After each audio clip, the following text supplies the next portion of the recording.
पाकिस्तानकडून सीमेवर रणगाडे तैनात करण्यास सुरुवात। गेल्या 2 दिवसांपासून पाकिस्तानी लष्कराच्या चौक्यांमधून नियंत्रण रेषेवर गोळीबार। भारताकडूनही प्रभावीपणे प्रत्युत्तर।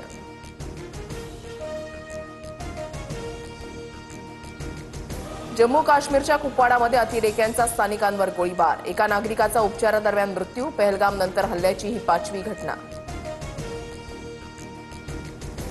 पहलगाम दहशतवादी हल्ल्याचा तपास आता एनआयएकडे। जम्मू काश्मीर पोलीस आणि इतर एजन्सी तपासामध्ये मदत करणार।